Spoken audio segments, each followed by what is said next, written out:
Oh my god, bro. Oh, hell no.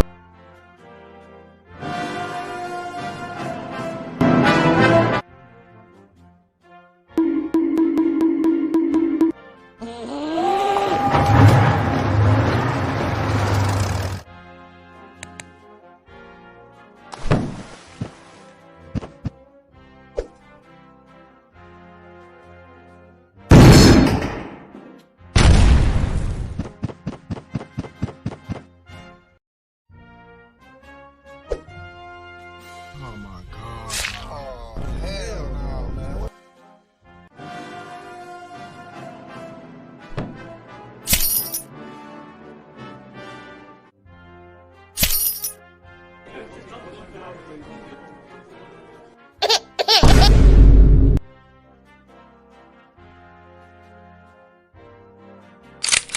Stop it. Morocco will be independent and France must leave its territories alone.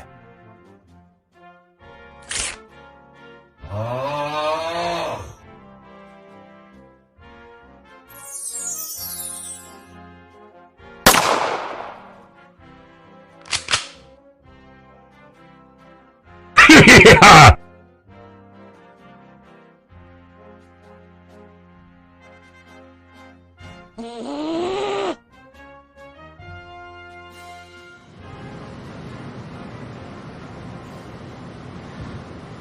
Frankreich.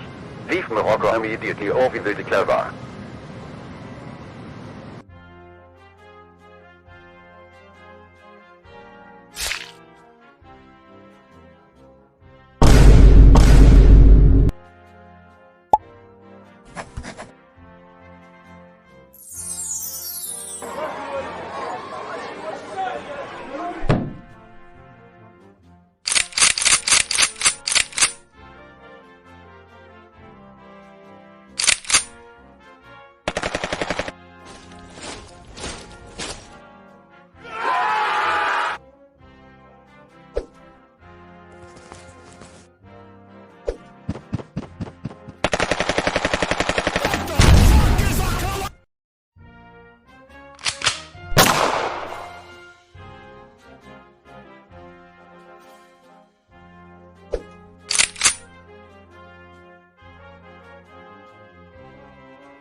Yeah!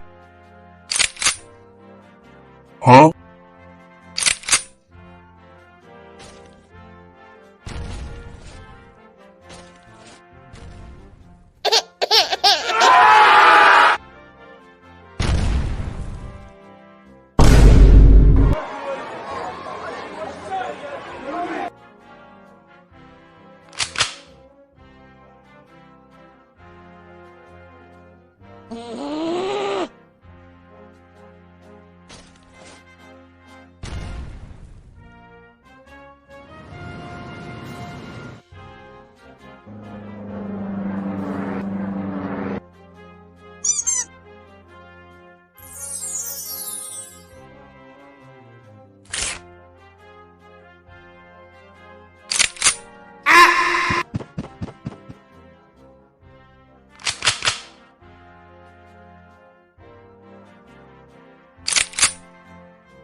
France, give Morocco independence please.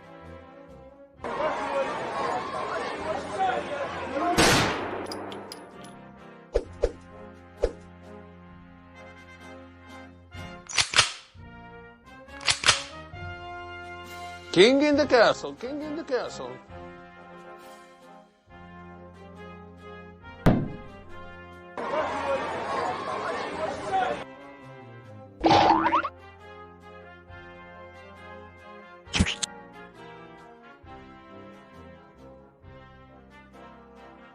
بشعار الله الوطن الملك